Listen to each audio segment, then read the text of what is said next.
Mateus 24, a partir do versículo de número 30,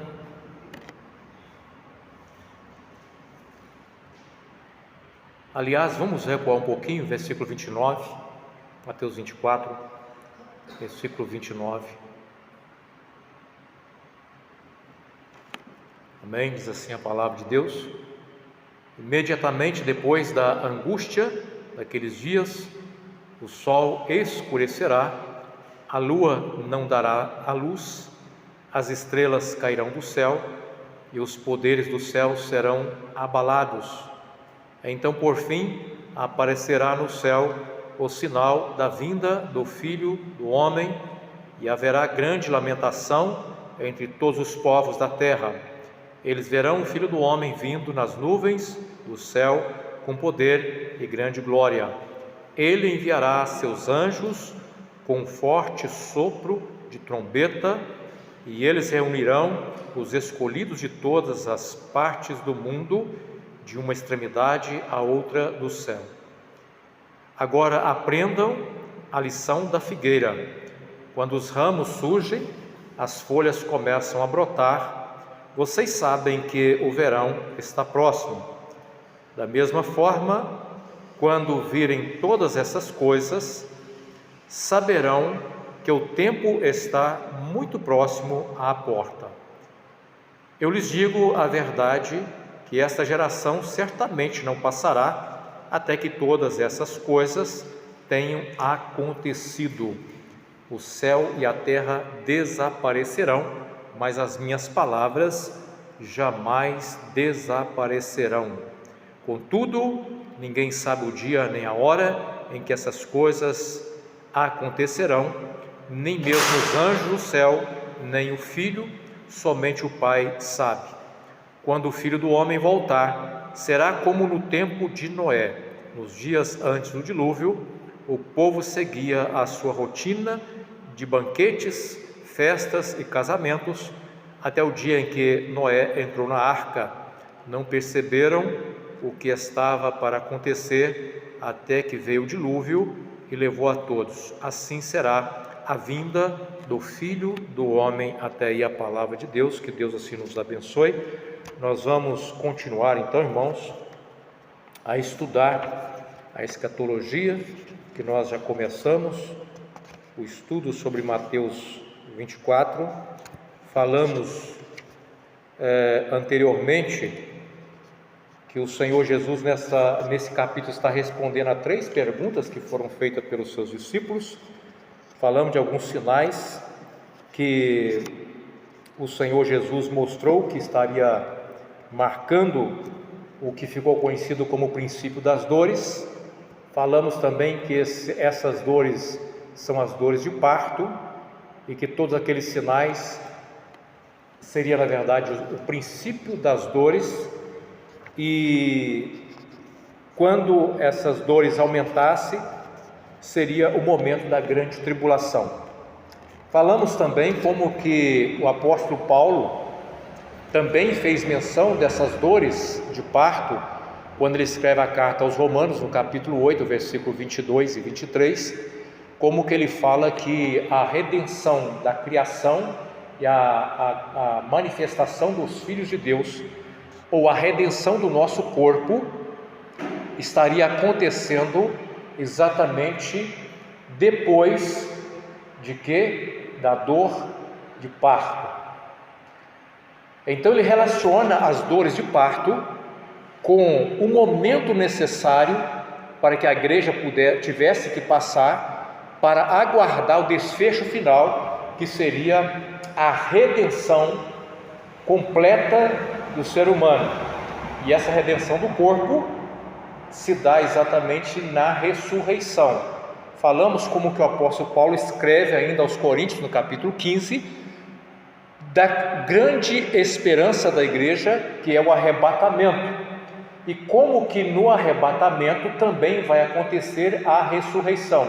Ora, se Paulo então fez a ligação entre a dor de parto com a ressurreição e a redenção do corpo, e ele fala que essa redenção e a redenção do corpo, a redenção do corpo está relacionado à ressurreição, e que a ressurreição acontece no arrebatamento da igreja, e que Jesus fala então nesse Mateus 24 dessa dor de parto que tem início, mas que no final, quando aumenta, vem o Filho do Homem e recolhe os seus escolhidos.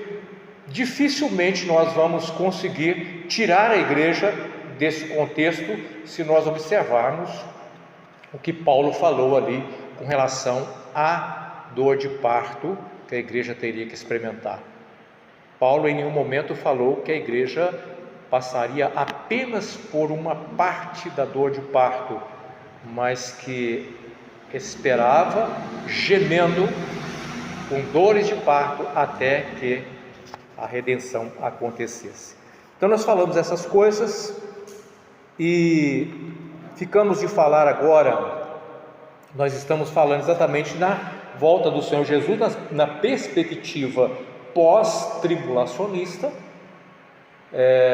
Não que estamos aqui defendendo uma visão pós-tribulacionista, mas estamos defendendo aquilo que nós entendemos ser mais coerente com o texto bíblico. E hoje nós vamos falar sobre, ficamos de falar então, sobre essa parábola da figueira que Jesus conta no meio desse sermão. A parábola da figueira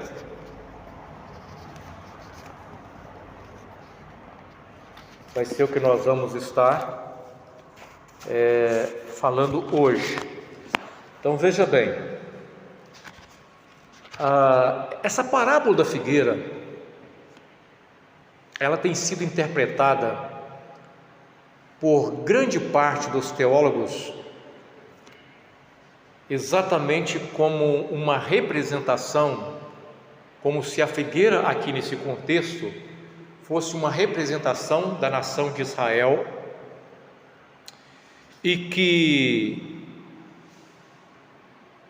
o Senhor Jesus, quando passou e procurou fruto em uma figueira e não encontrou fruto na figueira, Jesus amaldiçoou a figueira para que ela secasse. Os irmãos lembram dessa passagem, né? E alguns pré-tribulacionistas fazem a leitura dessa parábola exatamente colocando a figueira aqui como uma representação do Israel político e fazendo um link da figueira de Mateus 24 com a figueira que está em Mateus 21, quando Jesus procura fruto na figueira e não encontra. Eles fazem um link. Qual é a explicação que eles vão dar com relação a isso?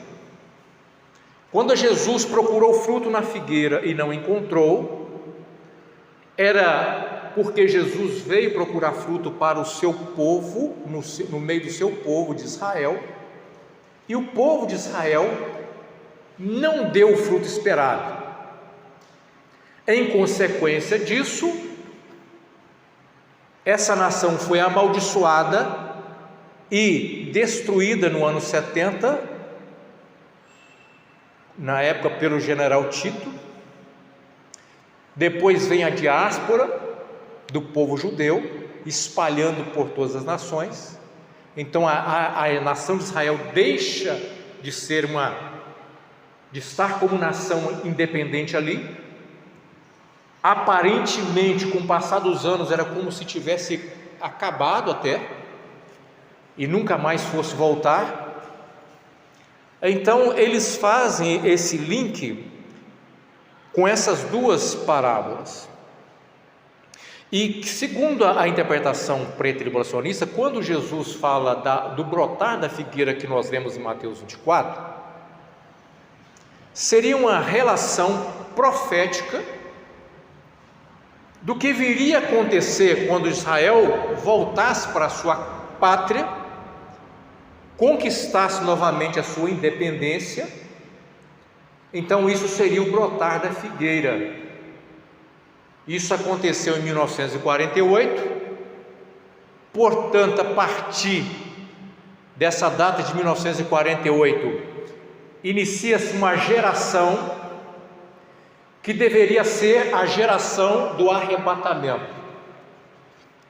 Então, aqui, de forma bem sucinta, é a interpretação pré-tribulacionista da figueira encontrada aqui, da parábola da figueira. Bom, o que nós vamos ver aqui, irmãos, é que, de fato, em alguns lugares a figueira representa Israel, e representa Israel político. Quando Jesus, ele fala daquela figueira infrutífera, que fala assim, há 3 anos vem procurar fruto nessa figueira e tal, e o lavrador quer cortar a figueira, e alguém intercede, não corta, deixa mais tempo para que, quem sabe, vem. Ali ele está fazendo uma referência à nação de Israel. Agora, será que nós podemos pegar a figueira que eles, por ordem de Jesus, seca em Mateus 21 e dizer que aquela figueira teria uma representação profética da nação de Israel? Será que era este o propósito de Cristo realmente quando ele fez isso? Vamos ler o que está escrito no Mateus 21, versículo 21 e versículo 22. Mateus 21, versículo 21 e versículo 22. Aqui agora eu vou utilizar da versão corrigida fiel. Diz assim a palavra do Senhor: Jesus, porém, respondendo, disse-lhes: em verdade vos digo que se tiverdes fé e não duvidardes, não só fareis o que foi feito à figueira, mas até se a este monte disserdes: ergue-te e precipita-te ao mar, assim será feito. E tudo que pedides em oração, crendo, o recebereis. Quando é que Jesus dá a resposta aos seus discípulos? No contexto ali, os irmãos vão perceber que depois os discípulos passam e descobrem que a figueira estava seca, e eles ficaram admirados, porque eles viram o Senhor Jesus amaldiçoando a figueira, porque não encontrou fruto na figueira, porque não era tempo de fruto. Aí eles ficam admirados com aquela situação, e Jesus então vai dar exatamente essa resposta à admiração deles. E o que Jesus utiliza aqui desse ato que aconteceu nas figueiras que ele seca? Qual foi o propósito de Cristo aqui, que nós acabamos de ler? Mostrar o poder da fé. Era esse o propósito de Cristo quando ele amaldiçoa a figueira e ela seca, e depois ele vai dizer assim: olha, está vendo? Se vocês tiverem fé, vocês poderão fazer coisas grandes, como um monte arrancar de um lugar e lançar ao outro. Tudo que você pedir, crendo, em oração crendo, recebereis. Então o propósito do Senhor Jesus aqui não foi apontar profeticamente para a nação de Israel. O contexto deixa claro que o objetivo do Senhor Jesus é tratar da fé. Tratar da fé. Então, tentar fazer esse link dessa passagem com a parábola de Mateus 24 não faz sentido. É por isso que eu sempre falo com os irmãos da importância de nós sempre procurarmos interpretar uma passagem dentro do seu contexto. evitar pegar um versículo, tirar do seu contexto para fazer um link com outro texto, porque isso a gente podemos cometer erro. Depois que nós fazermos a abordagem de um texto, a exegese de um texto, a compreensão do que está sendo dito ali, nós podemos avaliar, analisar outros textos que também diz a mesma coisa, porque pode trazer luz para aquele texto e ampliar a nossa compreensão. É exatamente isso que eu fiz com os irmãos quando eu mostrei que a dor de parto aqui em Mateus 24 nós temos dor de parto, nós temos o povo de Deus sofrendo no meio dessa dor de parto, e nós temos a volta de Cristo. Depois o que eu mostrei para os irmãos? Que Paulo fala da esperança da igreja, que também passa por uma dor de parto e espera a redenção do corpo, que é a ressurreição que acontece na volta de Cristo. Então aí nós fizemos um link de uma coisa com a outra e chegamos a uma conclusão, que tanto Jesus como Paulo estão falando de um mesmo período, de uma mesma coisa. Claro que Jesus aqui, ele aborda outras questões que nós vamos falar mais adiante com mais detalhe para os irmãos. Então, sendo assim, irmãos, eu não creio que essa abordagem de Mateus 21, como foi dito, tenha algum fundamento sustentável para fazer aplicação ao link de Mateus 24. Na verdade, os defensores de tal interpretação vão afirmar que a diáspora do povo judeu, após a queda de Jerusalém no ano 70, foi o cumprimento do secar da figueira, mas, conforme a parábola dita por Cristo sobre o brotar da figueira, outra profecia estaria para se cumprir: a volta de Israel para sua pátria como nação independente, e isso teria se cumprido no ano de 1948. Mesmo que pareça fazer sentido isso, uma interpretação respeitando o contexto, como eu acabei de dizer, o contexto vai demonstrar que não se aplica ao propósito de Cristo, assim como a figueira seca, ou seja, a parábola também da figueira em Mateus 24, olhando o seu contexto, assim como nós observamos o contexto da figueira seca, nós vamos perceber que não se sustenta tal interpretação. O que nós temos aí no Mateus 24, 32, diz assim: aprendam a lição da figueira. Agora estou usando a versão NVI.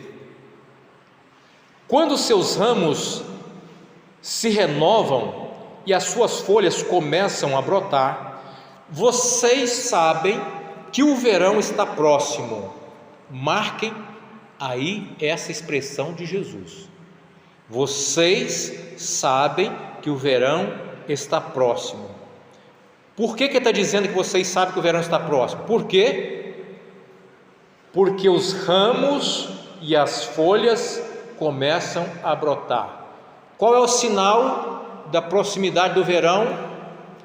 O ramo e as folhas brotando. Marque isso aí.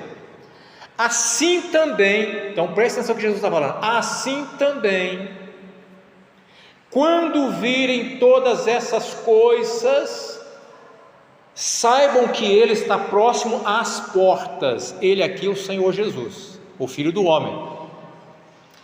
Ele fala assim como vocês olham para a figueira que está brotando, vocês sabem que o verão está próximo. Então qual é o sinal? Os ramos da figueira, as folhas, é sinal da proximidade do verão. Vocês sabem discernir o tempo, observando a figueira. Aí ele vai dizer assim também, quando vocês olharem todas essas coisas, que todas essas coisas que Jesus está falando, as coisas que ele falou anteriormente como sinais do princípio das dores. Então ele manda olhar aqui para a figueira ou para os sinais do princípio das dores? Os sinais do princípio das dores, não é para a figueira. Olhem para Israel, como se o negócio fosse só Israel. Não, aqui está falando para você olhar o sinal, os sinais como um todo. A figueira, exatamente, muito bem colocado. A figueira foi um recurso didático do Senhor Jesus, usando a parábola para despertar a compreensão daqueles que estavam ouvindo. Então Jesus não tinha em mente aqui colocar a figueira como Israel. E isso vai ficar mais claro ainda quando nós lermos esse mesmo assunto no Evangelho de Lucas, no capítulo 21. Vamos abrir Lucas, capítulo 21, versículo 29 e 30 a 31. Caneta? Tem caneta no... Tem um potinho na estante ali. Tem várias canetinhas lá. Tem mais caneta lá. Lucas 21, versículo 29 ao 31.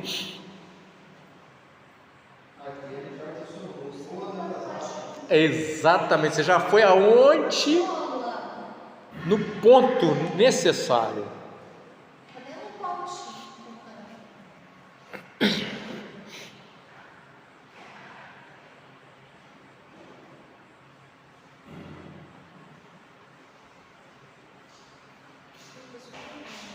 Lucas 21, 29 ao 31.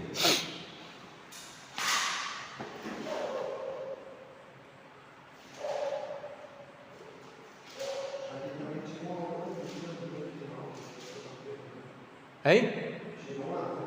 Tirei uma dúvida aí?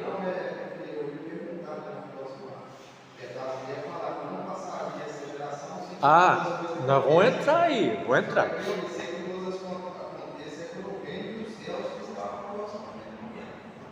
Nós vamos entrar aí.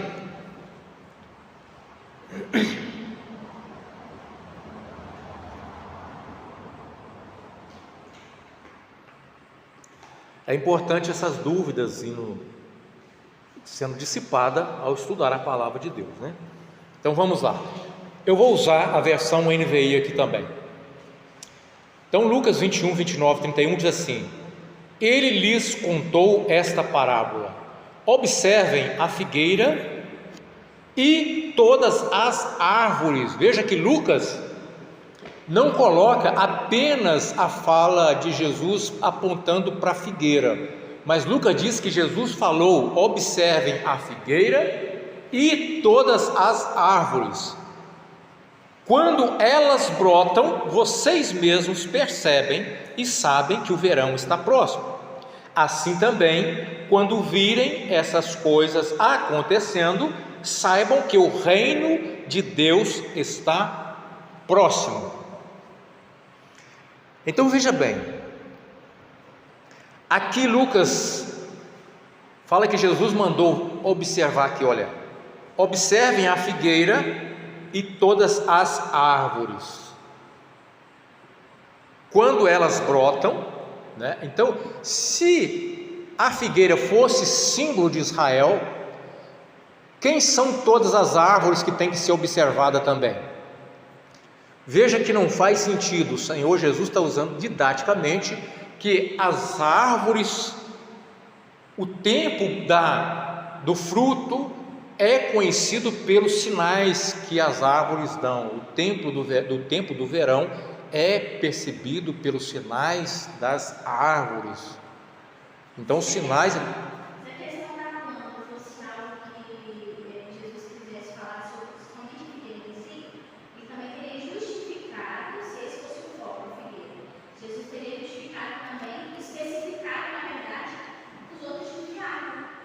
Exatamente, porque quando Jesus fala assim, olhem para a figueira e todas as árvores, aí geralmente a interpretação preta e bolsonarista fala assim, está vendo? Jesus está mandando olhar para a figueira, Então nós temos que olhar para onde? Para Israel. Não estou dizendo aqui, irmãos, que Israel não seja para nós um foco de sinais.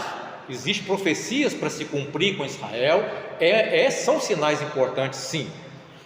Mas quando Jesus fala assim, olha para a figueira, eles pegam assim, olha, está vendo? É para olhar para Israel. Não, ele está falando o seguinte, olha para a figueira e para as árvores.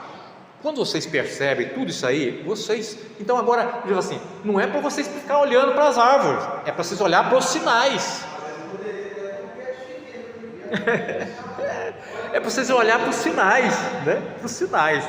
Então os sinais queriam marcar que o tempo do reino de Deus estaria próximo. Na versão de Mateus, a vinda do Filho do Homem estaria próximo, certo? Então veja bem, mais uma vez, o contexto é claro. Cristo havia citado vários acontecimentos que marcariam o momento profético, como guerras, terremotos, traições, multiplicação da iniquidade, falsos cristos. Tudo isso nós já trabalhamos. Não se pode esquecer que a pergunta inicial dos discípulos era sobre o tempo em que ocorreriam essas coisas. Logo, Jesus nesse texto parece responder à questão do tempo.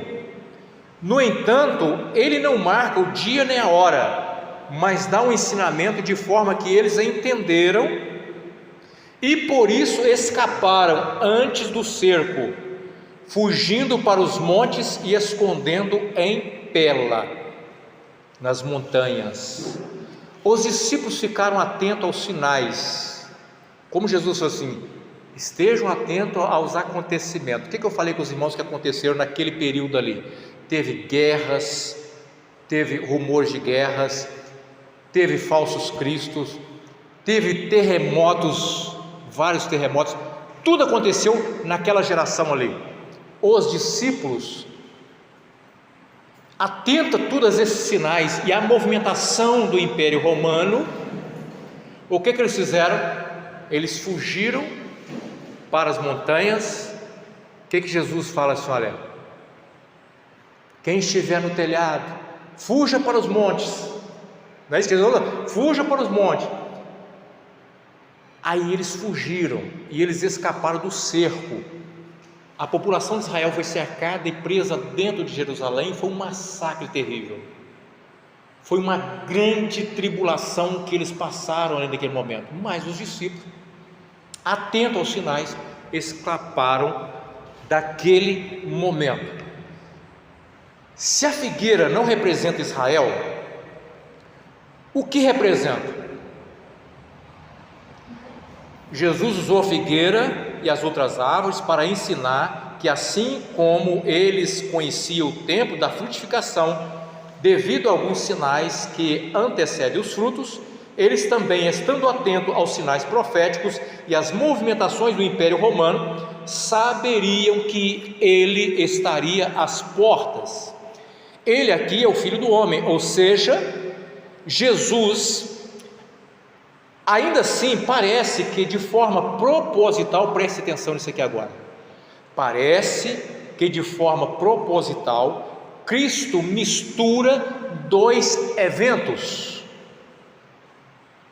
ou seja, a sua vinda em juízo no ano 70 sobre a nação de Israel, para punir o povo judeu no ano 70, e a sua vinda em glória num tempo futuro para arrebatar a sua igreja e punir as nações. Parece que de forma proposital Jesus ele mistura esses dois eventos aqui. E aqui que se encontra um ponto difícil desse sermão profético: distinguir quando se refere àquela geração dos dias de Cristo, a geração dos acontecimentos, e quando se refere ao futuro distante daqueles dias. Para os preteristas, que são os preteristas? A escola preterista coloca tudo no passado. Para eles, tudo aconteceu naquela geração. A volta de Jesus, o arrebatamento, aconteceu tudo naquela geração. Nós sabemos que isso é heresia. Existem os preteristas parciais, que também interpretam grande parte dos acontecimentos daquela geração. Mas esses preteristas parciais vão entender que a vinda de Jesus e o arrebatamento da igreja ainda não aconteceu. É algo que vai acontecer no tempo ainda futuro. Então, para os futuristas, o acontecimento é futuro, para uma geração futura. E aí que entra uma outra parte importante de interpretação de Mateus 24. E essa outra parte é também difícil, que é geração. Esse termo geração, o que Jesus está dizendo com esse termo geração? Na palavra do Senhor, o termo geração pode ser usado para referir-se a quem? A um povo contemporâneo ou um povo do passado ou um povo do futuro.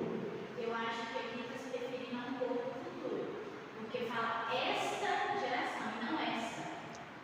Tá, aí que nós vamos entrar daqui a pouquinho nessa questão desse pronome aí. Tá, esse pronome demonstrativo nós vamos entrar daqui a pouquinho aí. Veja bem, só que a Bíblia não tem geração só nesse sentido de tempo, né?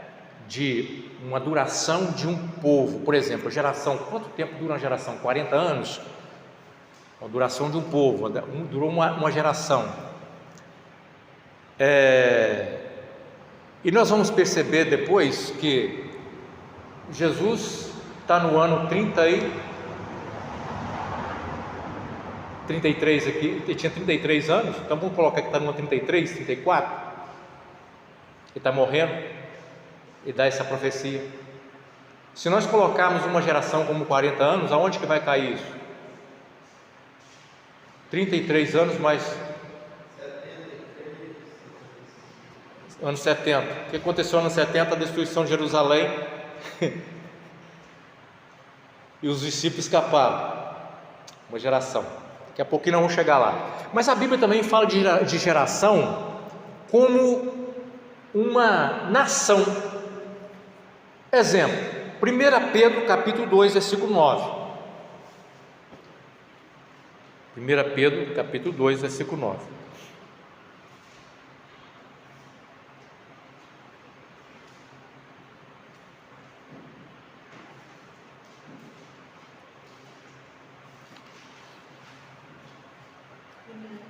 Capítulo 2, versículo 9. Isso.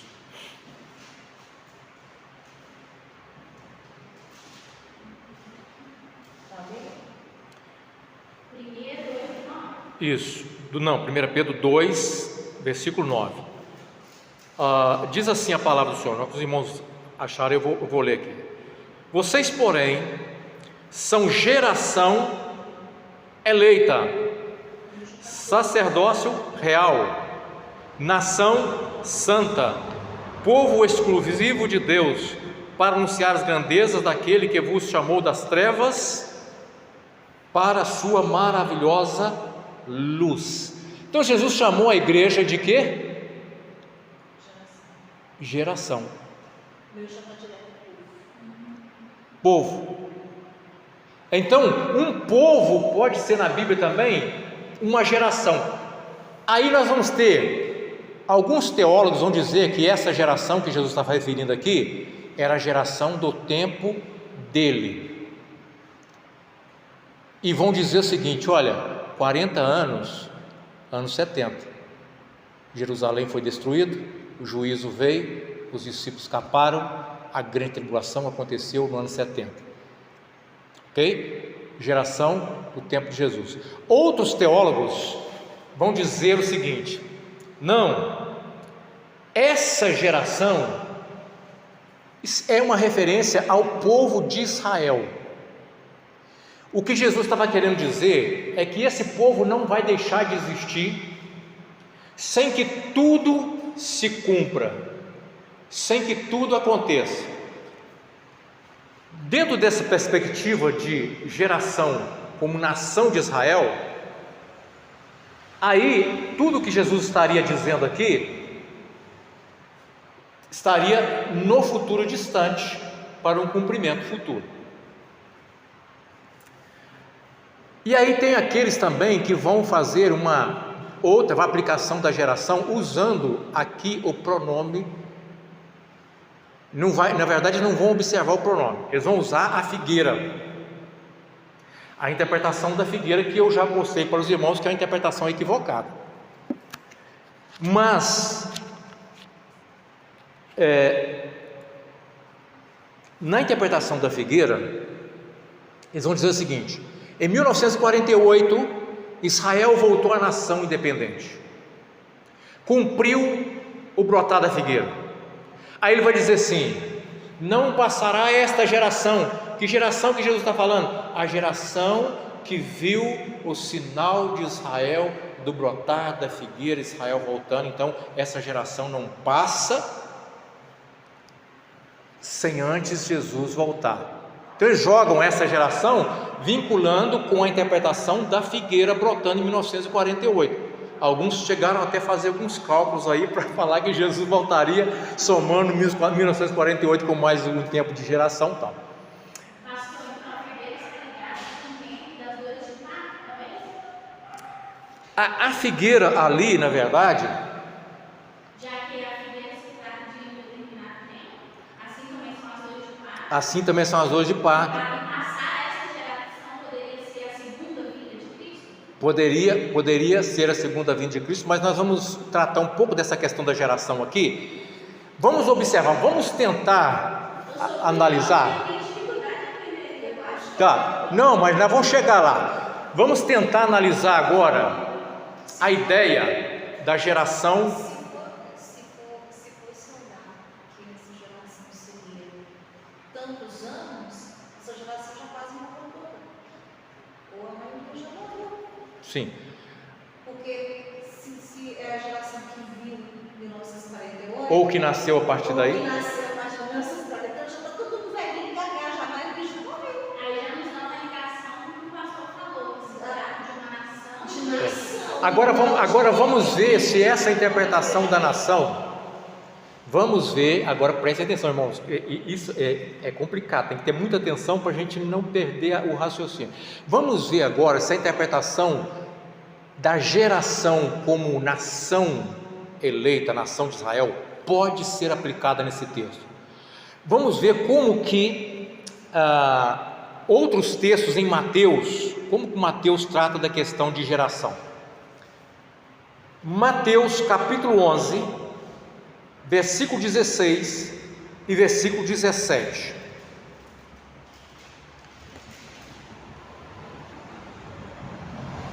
Mateus 11, 16 e 17 diz assim: a que posso comparar esta geração? São como crianças que ficam sentadas nas praças e gritam umas às outras: nós lhe tocamos flauta, mas vocês não dançaram. Cantamos um lamento, mas vocês não se entristeceram. Agora vamos para o versículo 41. Mateus 12,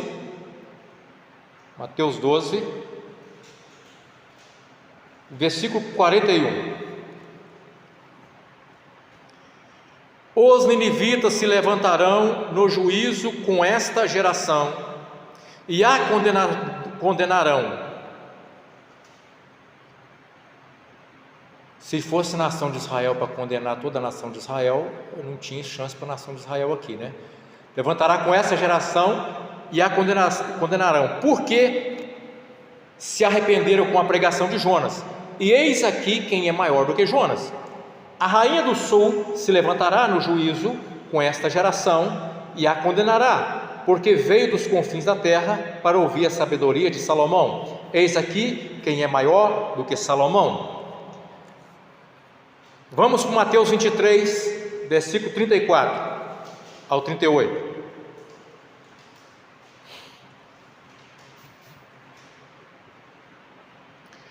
Portanto, eis que vos envio profetas, sábios e escribas, e a uns deles matareis e crucificareis, e a outros os perseguireis de cidade em cidade, para que sobre vós caia todo o sangue justo que foi derramado sobre a terra, desde o sangue de Abel, o justo, até o sangue de Zacarias, filho de Baraquias, que mataste entre o santuário e o altar.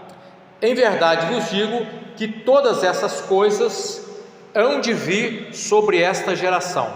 Jerusalém, Jerusalém, que matas os profetas, apedrejas os que te são enviados. Quantas vezes que eu ajuntar os teus filhos, como a galinha ajunta os seus pintos debaixo das asas, e não quisesse, eis aí abandonada vos é a vossa casa. Ou seja,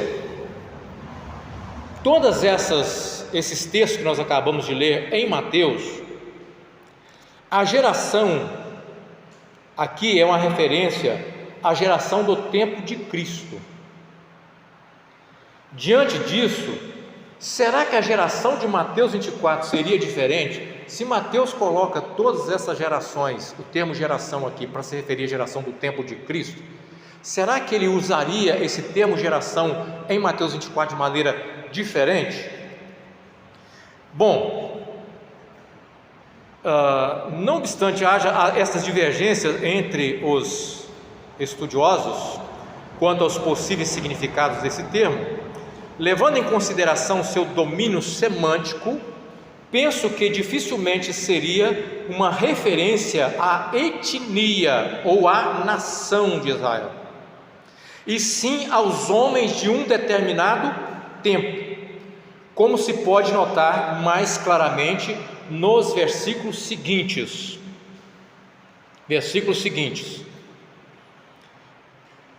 Diz assim: igualmente, quando virdes, é o que nós lemos, todas essas coisas, sabei que Ele está próximo, mesmo às portas. Jesus disse que seus discípulos iriam ver aqueles acontecimentos. Da mesma forma, quando virem todas essas coisas, saberão que o tempo está próximo à porta, aqui usando a versão NVT. Eu afirmo a vocês que isso é verdade, e essas coisas vão acontecer antes de morrerem todos os que agora estão vivos, usando a versão Nova Tradução Linguagem de hoje. A Nova Tradução Linguagem de hoje colocou o termo geração de Mateus 24 como uma referência ao povo daqueles dias de Cristo. Bom, embora muitas das coisas se cumpriram até o ano 70, ainda devemos aguardar a segunda vinda de Cristo e o arrebatamento da igreja. Sendo assim, devemos pensar em algo que na teologia se usa muito: o já e ainda não. Por exemplo, nós estamos salvos em Cristo, estamos? Mas não completamente, nós ainda vamos ser, no arrebatamento, completamente restaurado. O reino de Deus já está entre nós, não está? Mas não completamente, nós aguardamos um milênio futuro. O já e ainda não faz parte das questões escatológicas. Exatamente. Então a gente tem que pensar nessa questão. Parece que Jesus mistura os dois eventos para que aquela forma de acontecimento naqueles dias sirvam de exemplo ou tipo daquilo que vai acontecer no futuro distante. Como a grande tribulação dos dias de Cristo seja um tipo da grande tribulação futura dos dias do anticristo. Então a gente tem que pensar nessas no já e ainda não. Parece-me que a grande tribulação daqueles dias é uma espécie de um tipo de que algo virá ocorrer no tempo do anticristo. Assim como João afirmou que os anticristos já estavam entre eles, ainda assim aguardavam a manifestação da iniquidade, conforme 2 Tessalonicenses, capítulo de número 2, que nós já trabalhamos também, o arrebatamento da igreja, no capítulo número 2 de 2 Tessalonicenses. O que nós vemos em 2 Tessalonicenses, capítulo 2, versículo 8 e 9, diz assim: pois essa perversidade já opera secretamente e permanecerá em segredo, até que se afaste aquele que a detém. Então o homem da perversidade será revelado, mas o Senhor Jesus o matará com o sopro da sua boca e o destruirá com o esplendor da sua vinda. Então Paulo está falando de que existia ali já a operação da iniquidade, de forma sutil, mas que o homem da iniquidade ainda iria se revelar e que na volta de Cristo ele seria destruído pelo próprio Cristo. Então Paulo joga algo para o futuro.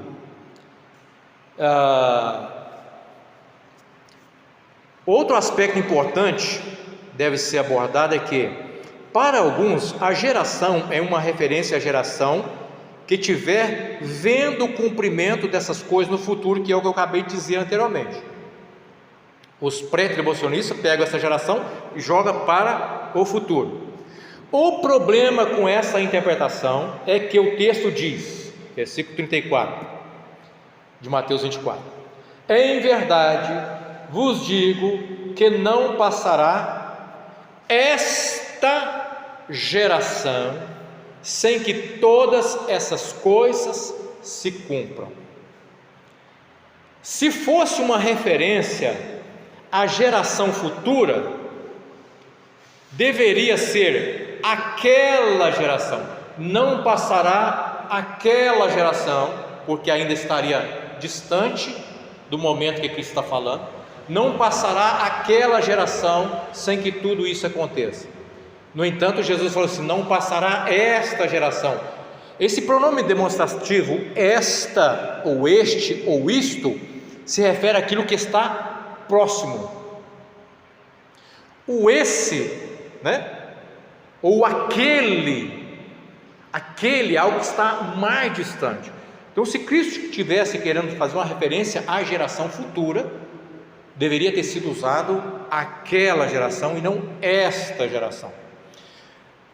Esse é o problema, e aqui a NTLH vai traduzir, dizendo: essas coisas vão acontecer antes de morrerem todos os que agora estão vivos, ou seja, aquela geração.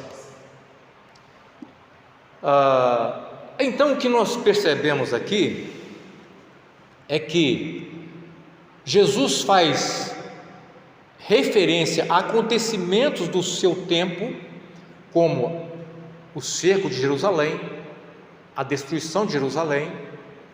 Os discípulos deveriam estar atentos, e isso aconteceu naqueles dias, mas ele também colocou no meio do seu relato a vinda gloriosa dele no tempo futuro, do arrebatamento da igreja.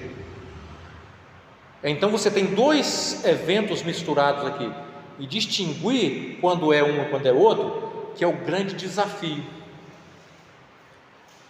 e que às vezes algumas pessoas acabam se perdendo nessas questões aí.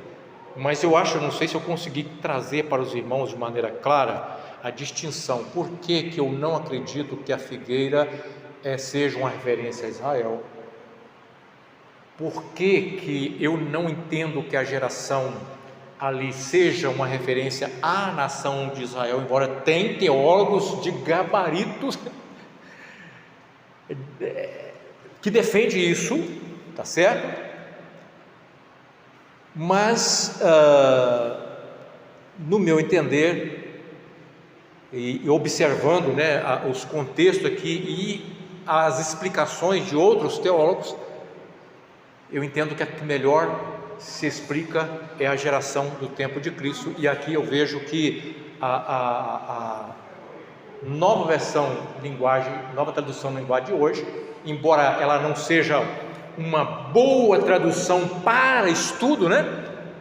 Porque ela acaba sendo uma tradução mais assim voltada para a linguagem mais atualizada, mas eu entendo que eles colocaram bem aqui essa colocação da geração do tempo de Cristo. Bom, depois nós vamos no próximo estudo, irmãos, nós vamos falar sobre a grande tribulação de Mateus 24. E no meio dessa grande tribulação de Mateus 24, nós vamos falar sobre o arrebatamento em Mateus 24. Por quê? Porque para alguns pré-tribulacionistas, aqui tem divergência entre eles também, para alguns pré-tribulacionistas, Mateus 24 fala da igreja, fala para a igreja e fala do arrebatamento da igreja também, mas fala para Israel também. Outros pré-tribulacionistas dizem que a igreja não está nesse contexto aqui, que Jesus não tinha nenhuma intenção de falar com a igreja. Aqui tudo está relacionado a Israel. A igreja nem sonha estar aqui nesses textos de Mateus 24. E nós vamos trabalhar essa questão. Se nós podemos enxergar um arrebatamento em Mateus 24, se aqui tem Israel e igreja junto, né? Ou se aqui é só para Israel mesmo, né? Nós vamos trabalhar o próximo assunto, tá bom? Dentro do que nós falamos aqui, irmãos, ficou alguma dúvida do que foi falado? Ficou alguma dúvida? Os irmãos podem até não concordar, mas o que eu quis passar foi bem explicado? Então, pastor, em resumo, os sinais que estava falando do povo daquela época. O povo daquela época, e estende-se ao povo de toda a época até a vinda de Cristo. Por quê? Porque esses sinais eles vão aumentando à medida que nós falamos da dor de parto. À medida que as dores de parto vão aproximando, você vai reduzindo as contrações até chegar ao nível máximo da dor e a criança nasce. Quando nós observamos esses sinais que os discípulos presenciaram nos seus dias, e todos eles aconteceram ali, falso Cristo, falso profeta, perseguição, guerras, terremotos, eles presenciaram tudo isso. Mas ao longo da história, esses mesmos sinais vão acontecendo e eles vão aumentando a sua intensidade e reduzindo os tempos. Por exemplo, em termos de terremotos, por exemplo, o número de terremotos, né, que acontecem em tempos mais reduzidos, as guerras, Primeira e Segunda Guerra Mundial, né, tal, a Primeira e Segunda Guerra Mundial, por mais terrível que foi, né, em termos de sofrimento para o povo judeu, eu acredito que não tenha chegado ao nível do que eles experimentaram no ano 70, mas foi terrível no sentido da abrangência, porque eles foram perseguidos em diversos, né, lugares de maneira cruel, mas o que eles experimentaram naqueles dias de Cristo ali foi algo que, olhando os relatos históricos, parece que a intensidade, apesar de que foi um tempo talvez mais abreviado, mas a intensidade foi muito grande, né? Mas quando você olha também o que eles fizeram no Holocausto, é terrível, terrível, né? Terrível. Então, assim, nós devemos pensar nesses sinais para os discípulos, mas também num sinal linkando com a volta de Cristo e com... Os irmãos vão perceber, por exemplo, quando a gente vai estudar Apocalipse, nós vamos ver que João, ele escreve sobre sinais futuros e ele usa linguagens semelhantes ao que foi usado pelo profeta Daniel e que até mesmo Jesus usou aqui no Mateus 24. E, no entanto, a maior parte dos eruditos vão atestar que João escreve no ano de 96 entre 96 e 98, né, se não me engano. Ou seja, Jerusalém já tinha sido destruído no ano 70. E ele fala de sinais semelhantes acontecendo no tempo futuro, ou seja, nós podemos esperar um anticristo futuro. Entendeu? Então, assim, a gente tem que fazer esse link aí, profético. Até aqui, tudo bem, né? Então, amém. Nós vamos orar ao Senhor, agradecendo. Um dos irmãos ora.